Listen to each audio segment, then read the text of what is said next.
Editor সাহেব, আগে না ব্যান্ড পার্টি বাজান। আমি দেশে দেখলে প্যান্ডেল কাটায় 7 দিন 7 রাত উৎসব করতাম। মহা আনন্দের বিষয় ঘটিছে। আমার ক্ষুদ্র ভ্রাতার ভগিনীরা ভাবিচ্ছে দাদা ইনকা খুশি কেন হয়েছে, হসেটা কি? আগে ব্যান্ড পার্টি বাজানো না হয়েছে। বিশাল ব্যাপার ঘটেছে। বিশাল ব্যাপার কি জানেন? আগের স্বাস্থ্য উপদেষ্টা নুরজাহান আপা বাক্য ঝাড়িছেন, নতুন একটা জ্ঞানও দিচ্ছেন। সেটা হইতেছে বাংলাদেশের ওষুধ কোম্পানিগুলো অতিরিক্ত মুনাফা করে। হ্যাঁ আপা, ও আপা, আপনি আর কোন সেক্টর পেলেন না? যা করতে কই সেটা তো করেন না।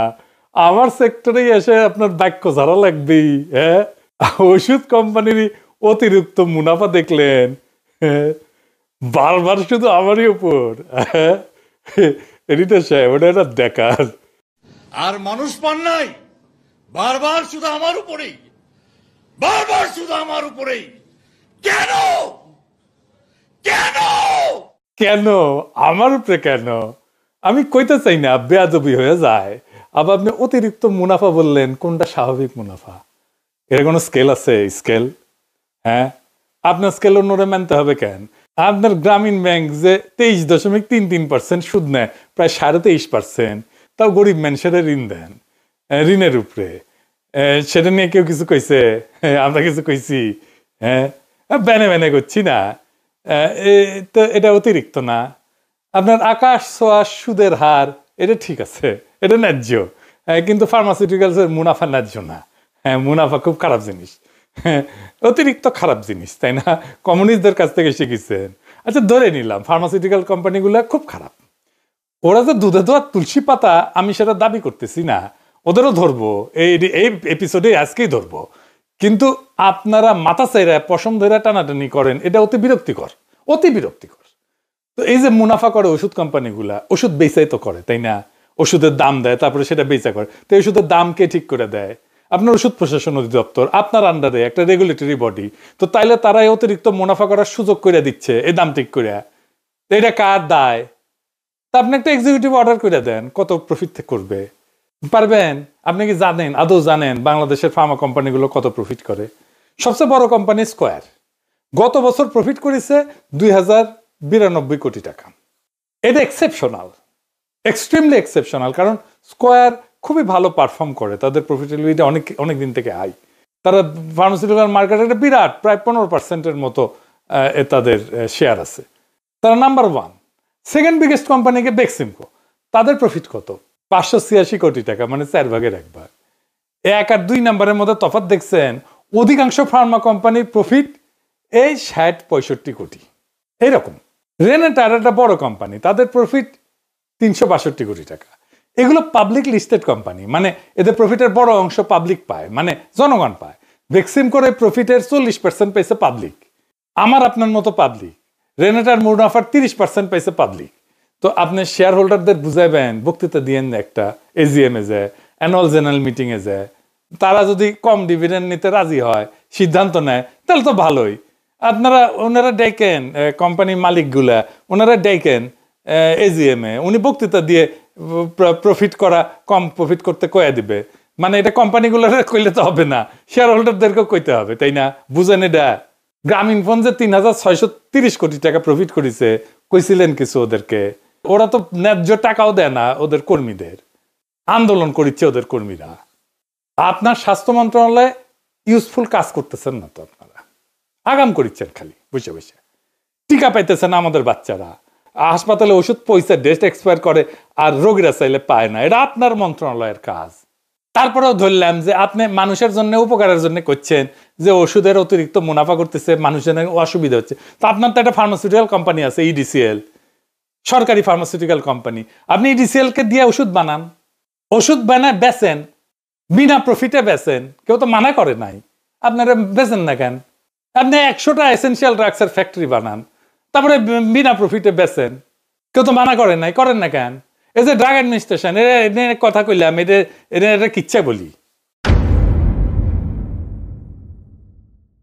কোন কোম্পানি যদি ওষুধের দাম বাড়াইতে যায় ড্রাগ অ্যাডমিনিস্ট্রেশনের কাছে, দাম বাড়াইতে হয়, অনেক সময় র ম্যাটেরিয়ালের দাম বাড়ে, ইনফ্লেশন হয়, তখন এই অফিসাররা, ড্রাগ অ্যাডমিনিস্ট্রেশন আপনার অফিসাররা কি করে জানেন? আমি তো শুনে শ্রদ্ধা হয়ে গেছি। কোন দেশের কোন ফার্মাসিউটিক্যাল কোম্পানি কি বিক্রি করে সেটার সার্ভে প্রকাশ করে একটা সুইস কোম্পানি, নাম আইএমএস হেলথ। এখানে আইএমএস হেলথ একটা বইয়ের মতো বের করে আর কি, প্রত্যেক বছর 3টে করে বের করে। এখানে মোটামুটি একটা ধারণা পাবেন কোন ওষুধ কত বিক্রি হয়। মনে করেন প্যারাসিটামল কত বিক্রি হয়, কোন কোম্পানির কত বিক্রি হয়, কয় বক্স বিক্রি হয়, কত টাকা পায় কোম্পানি, সেটা মোটামুটি আপনি হিসাবে পাবেন। কিন্তু এটা নিয়ে বসে ড্রাগ অ্যাডমিনিস্ট্রেশনের অফিসার, এটা কমপ্লিটলি একটা বিজনেস ডকুমেন্ট নিয়ে বসে ড্রাগ অ্যাডমিনিস্ট্রেশনের অফিসার কোম্পানিরা বলে, এই যে আপনারা মাসে এত বিক্রি করেন, 1 কোটি টাকা বেশি বেচবেন মাসে, যদি দাম বেড়ে দিই তো আমারে আপনি বেশি না, আমার তো 3 মাসের টাকা দেন, 3 কোটি টাকা আমি আপনার অনুমোদন করাই দিতেছি, ব্যানে করছি না, আমি এভিডেন্স চাইলে এভিডেন্স দিতে পারবো, কিছু করতে পারবেন না আপনারা। এইগুলার উপরে বসে আছেন আপনি, কিছুই করেন না। আমার মনে হয় জানেনও না আপনি যে কি হয়। আমারে অনেকে বলে যে আমি গালাগালি করি, মুখ খারাপ করি। এখন বলেন এদের কি করা উচিত? বলেন, আমি জনগণকে জিজ্ঞেস করতেছি, এই সমস্ত অফিসারদের কি করা উচিত? আমি যদি আপা নুরজাহান আপা আপনার ওই জায়গায় থাকতাম না, মানে বাংলাদেশে যদি স্বাস্থ্যমন্ত্রী হইতাম, তাইলে আমি ওই মাদার বোধের 3 কোটি টাকার কয়েন নিজের হাতে ঢুকে দিতাম গুলিস্তানের কামানের উপরে উঠে। চিন্তা করতে পারতেছেন কই গেছে এগুলো? অতিরিক্ত মুনাফার কথা কইতেছেন উনি। তো কে এসব কইয়া দেয় আপনারে? সাবজেক্টটাকে জানেন, তারপরে কথা বলেন। তো এই মালরে তো আপনি ইডিসিএল এর এমডি বানাইছেন কার রিকমেন্ডেশনে? এটা তো আপনার সিদ্ধান্তের দৌড়। ড্রাগ অ্যাডমিনিস্ট্রেশনের লোকেরা ভাবিচ্ছে যে ইয়ানবসি করিচ্ছে যে খোদাতলা প্যারিসে ওর মাথার ঠাডা ফেলাও, ও যেন আর ব্যাস প্যান না পারে, ওর ঠাডা ফেলে মেরে ফেলো ওরে, তাই করছে এই ড্রাগ অ্যাডমিনিস্ট্রেশন।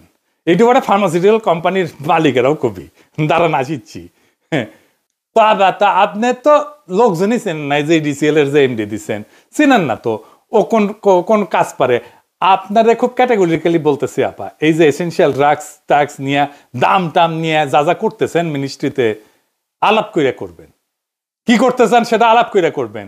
আমার সাথে আলাপ করতে হবে সেটা কইতেছি না। আমি তো শূদ্র, নমশূদ্র, আপনারা তো ব্রাহ্মণ, আমার ছোঁয়ায় তো আপনাদের জাত যাবে, এটা জানি।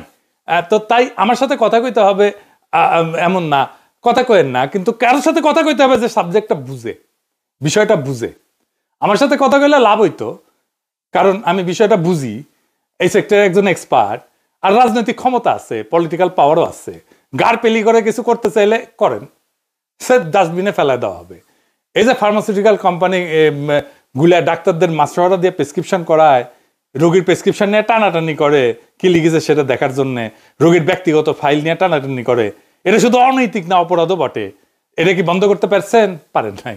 এইটা তো হাত দিবেন আপনি। এটি মুনাফা করে কি না করে সেটা আপনার দেখার বিষয় না তো। আর ফার্মাসিউটিক্যালসের মালিকদের বলতেছি, আপনাদের এই ধান্দাবাজির মার্কেটিং পলিসি বন্ধ করেন। এইটারে মার্কেটিং বলে না, পুরা হেলথ সেক্টর করাপ্ট করে ফেলিছেন আপনারা। মনে রাখেন, পিনাকি চিরজীবন প্যারিসে বসে ইউটিউব করবে না, কিন্তু আল্লাহ বাঁচায় রাখলে না একদিন ওই ক্ষমতা হবে, একেবারে জেলে ভরে দেবো, হান্দায় দেবো জেলের মধ্যে, আর কোম্পানি জাতীয়করণ করে ফেলবো। আপনি যা বানাইছেন কিছু দেখবো না। আমি আপনার চিনি কিনা, আপনার সাথে কাজ করেছিলাম কিনা, আমার সাথে কত ভালো সম্পর্ক, এগুলো কিচ্ছু দেখবো না। দেশের প্রয়োজন আগে, এই সমস্ত ধান্দাবাজি বন্ধ করেন। পরে আবার কেন না যে সাবধান করি নাই। এবার আর একটা গুরুত্বপূর্ণ কাজের কথা বলি, আসলে যেটা নিয়ে করবার বসেছিলাম এপিসোড। পারলে এই কাজটা করেন নুরজাহান আপা, আমি কয়ে দিতেছি কোন কাজ। এই কাজে মন দিয়েন, মানুষের দোয়া পাইবেন। আসেন আলাপটা শুরু করি। আপনারা কি জানেন যে আমরা কেন একটা অসুস্থ জাতিতে পরিণত হইতেছি?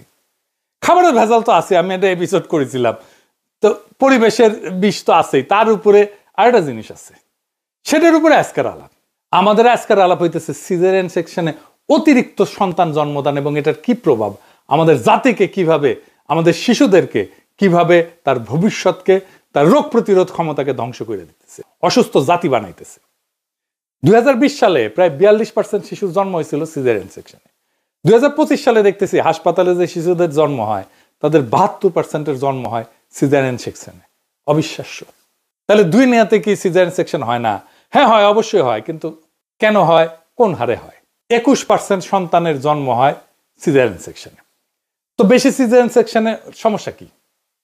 আর কেনই বা হইতেছে সিজারিয়ান সেকশন বেশি বাংলাদেশে? এর আগে সিজারিয়ান সেকশন নিয়ে একটা মজার ঐতিহাসিক গল্প শুনে আসি। আপনারা চাণক্য বা কৌটিল্যের কথা শুনেছেন না? কৌটিল্য ছিল চন্দ্রগুপ্ত মৌর্যের প্রধানমন্ত্রী। তো চন্দ্রগুপ্ত মৌর্যরে কৌটিল্য সামান্য পরিমাণে খাবারের সাথে আর্সেনিক মিশিয়ে দিত। উদ্দেশ্য ছিল রাজাকে বিষাক্ত পদার্থের প্রতি সহনশীল করে তোলা, যেন শত্রুরা তাকে বিষ প্রয়োগে হত্যা করতে না পারে। এটা আধুনিক চিকিৎসা বিজ্ঞানে এর একটা নাম আছে।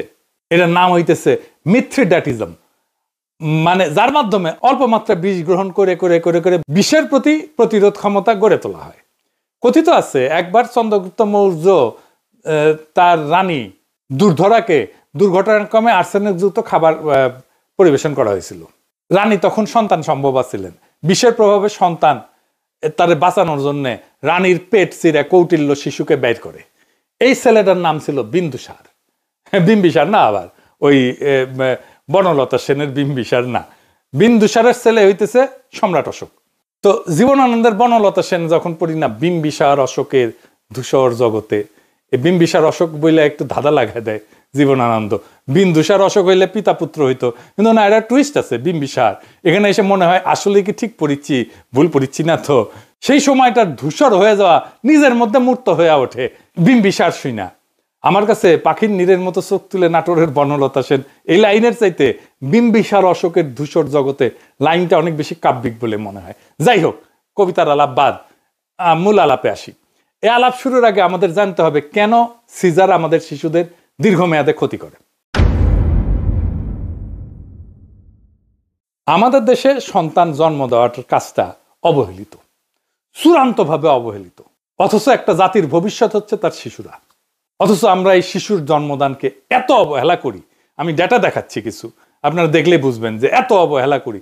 কোনোদিন আমরা এটার প্রতি গুরুত্ব দিইনি। আমরা সন্তান জন্ম দেওয়ার আগে কার কাছে যাই বলেন তো?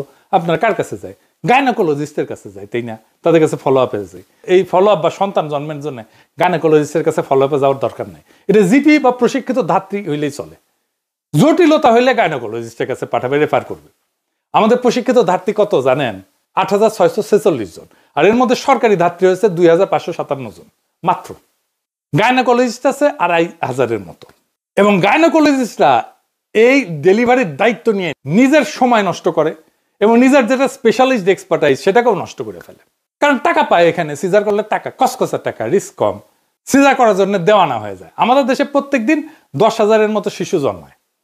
আমাদের প্রসূতিদের জন্য হাসপাতালে বেড আছে ২,০০০-এর মতো। এতে প্রত্যেক দিন ২,০০০ বেডে আমি যদি সন্তান জন্ম দিতে চাই ৮০০-এর বেশি সন্তান জন্ম দেওয়া সম্ভব না প্রত্যেক দিন। বাকিরা হয় বাসায়। তো আপনি যখন গাইনোকোলজিস্টের কাছে সন্তান জন্মের জন্য যাবেন, তো এটা অবধারিতভাবে সিজারিয়ান সেকশন হবে। কারণ এটা সন্তান জন্মদানের প্রক্রিয়া, এটা ৬ থেকে ১০ ঘন্টার কাজ। এত সময় তো গাইনোকোলজিস্ট বসে থাকবে না রোগীর পাশে, এই সময়টা বসে থাকতে হয়। সে তখন ধরতক্তা মার পেরেক করে ২০ মিনিটে খালাস করে দেয়া চলে যায়, টাকা নিয়ে চলে যায়, সবাই খুশি। যে মা হইল তারও খুশি, তীব্র প্রসব বেদনা তার ভুক্ত হইল না। এটাই কারণ আমাদের সিজার বেশি হওয়ার। আর দৈনিক ১০,০০০ বাচ্চা হওয়া সামলানোর জন্য দরকার হইতেছে ২২,০০০ প্রশিক্ষিত ধাত্রী। আমাদের আছে ৮,৫০০। তো ধাত্রী কেন করেন না? ধাত্রী ডাক্তার করতে না অনেক টাকা লাগে, ধাত্রী করতে তো এত টাকা লাগে না। পারছেন? কয়টা করছেন? কয়টা ধাত্রীকে চাকরি দিচ্ছেন, সরকারি চাকরি? এখন প্রশ্ন হইতেছে সিজারে বাচ্চা হলে সমস্যা কি? এইটা বুঝতে হইলে আমাদের মাইক্রোবায়োম বলে একটা জিনিস আছে, এটা বুঝতে হবে। দেখ, এডিটর সাহেব লিখে দেন। মাইক্রোবায়োম হইতেছে আমাদের শরীরে থাকা উপকারী জীবাণু, বন্ধু জীবাণু। আমাদের শরীরে যে জীবাণু থাকে চামড়া টামড়া সব জায়গায়, সেই জীবাণুর মধ্যে অনেকগুলো বন্ধু জীবাণু আছে। সব ব্যাকটেরিয়া খারাপ না, সব জীবাণু খারাপ না। ভালো ব্যাকটেরিয়াগুলো আমাদের খাবারে হজমে সাহায্য করে, আমাদের ইনফেকশনের সাথে লড়ে, আমাদের সুস্থ রাখে। খারাপ ব্যাকটেরিয়া আছে কিছু যারা আমাদের অসুস্থ করতে চায়। ভাগ্য ভালো, আমাদের ভালো ব্যাকটেরিয়াগুলো সবসময় এই খারাপ ব্যাকটেরিয়াগুলোর সাথে লড়াইয়ে নামে। শেষ পর্যন্ত ভালো ব্যাকটেরিয়া জিতে যায়, আমাদের শরীর সুস্থ রাখে। ভালো খাবার খাইলে, অ্যাক্টিভ থাকলে, সক্রিয় থাকলে, ভালো ঘুম হইলে ভালো ব্যাকটেরিয়ার যত্ন নেওয়া হয়, তারা বেঁচে থাকে, তারা আমাদেরও যত্ন নেয়। এই ভালো ব্যাকটেরিয়াকেই বলে মাইক্রোবায়োম। কোথায় থাকে এইগুলা? আমাদের মুখের মধ্যে থাকে, আমাদের পেটে থাকে, আমাদের চামড়ায় থাকে, এমনকি ফুসফুসে থাকে। এই যে বন্ধু ব্যাকটেরিয়াগুলা, এটা আমাদের কখনো কোনো ক্ষতি করে না, খালি উপকার করে। এদেরকে আমাদের সুস্থ রাখতে হয় ফলমূল খাইয়া, পর্যাপ্ত ঘুম দিয়া, অ্যাক্টিভ থাইকা, আপনারা অ্যান্টিবায়োটিক খেয়ে দেখছেন না মুখের স্বাদ নষ্ট হয়ে যায়, কারো কারো পেট খারাপ হয়, কারণ আমাদের বন্ধু ব্যাকটেরিয়া গুলো মরে যায় অ্যান্টিবায়োটিকে। আপনার মুখে শরীরের বন্ধু ব্যাকটেরিয়া মরে গেলে অকালে বৃদ্ধ হয়ে যাবেন, চামড়া ঝুলে যাবে। সেজন্য মুখে সাবান দিতে হয় না। সাবান কিন্তু ব্যাকটেরিয়া নষ্ট করে ফেলে, চামড়ার ব্যাকটেরিয়া, সাবানের ক্ষার। সেজন্য সাবান, অন্য সাবান দিতে হয় যেটা ব্যাকটেরিয়াকে নষ্ট করবে না, আমার বন্ধু ব্যাকটেরিয়াকে।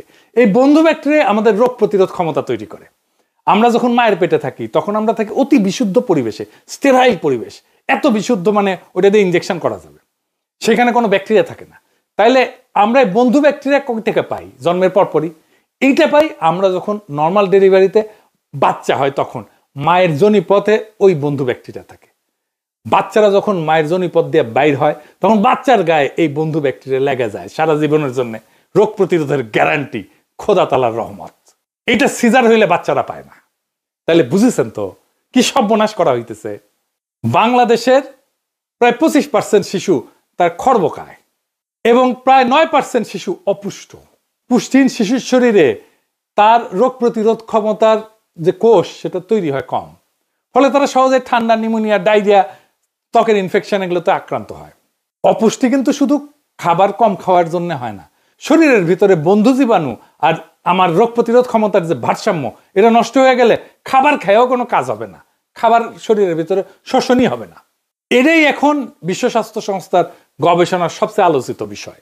তাবা এইগুলো হইতেছে রিয়াল KPI। এটি সাহেব লিখে দেন, KPI কি পারফরমেন্স ইন্ডিকেটর। আপনার মন্ত্রণালয়ের সিজারের সংখ্যা কমাইতে পারেন। সিজারের সংখ্যা যদি কমাইতে পারেন এটা আপনার একটা অ্যাচিভমেন্ট। প্রশিক্ষিত ধাত্রীর সংখ্যা যদি বাড়াইতে পারেন এটা একটা আপনার অ্যাচিভমেন্ট। আর সন্তান জন্ম দেওয়ার কাজটা প্রাথমিকভাবে ধাত্রীর হাতে যদি ছেড়ে দিতে পারেন এটা আপনার একটা অ্যাচিভমেন্ট। পর্যাপ্ত ম্যাটারনিটি বেড তৈরি করতে পারেন, প্রসূতির বেড তৈরি করতে পারেন, এটা আপনার অ্যাচিভমেন্ট। আর গাইনোকোলজিস্টদের নর্মাল বাচ্চা ডেলিভারি ডিল করাটা যদি বন্ধ করতে পারেন তাহলে অনেক বড় কাজ হবে।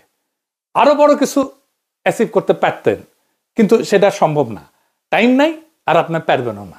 না সরি এভাবে বলার জন্যে। আর এমন জায়গায় হাত দিয়েন না যেটা আপনি বা আপনার টিম বুঝেন না।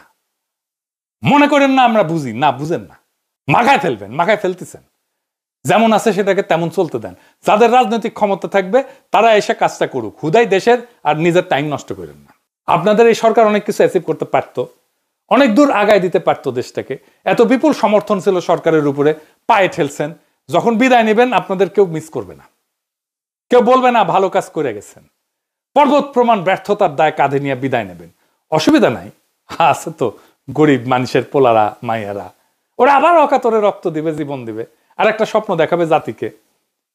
আবার গর্ত থেকে আপনাদের মতো উঠে আসবে পরিত্রাতা সেজে, আবারও সেই একই সিস্টেম রক্ষা করার দায়িত্ব নিয়ে। আমরা হাসিনাকে পরাস্ত করছিলাম, কিন্তু সিভিল আর মিলিটারি ব্যুরোক্রেসিকে পরাস্ত করতে পারি নাই। এর পরের বার এই দুইটা পরাস্ত হবে, আর 2024-এর বর্ষা বিপ্লব সম্পূর্ণ হবে, সফল হবে। তখন ওই সফল বিপ্লবের পরে স্বচ্ছতা, জবাবদিহিতা, জনস্বার্থকে অগ্রাধিকার দিয়া মেধাবী মানুষেরা নীতি গ্রহণ করিয়া জনগণের সুস্বাস্থ্য নিশ্চিত করবে, এমন ভাবে যাতে স্বাস্থ্য আর মানবিকতা কখনোই বেচা কেনার বিষয় হইয়া না দাঁড়ায়। আমরা সেই দিনের অপেক্ষায় থাকলাম। ইনকিলাব জিন্দাবাদ।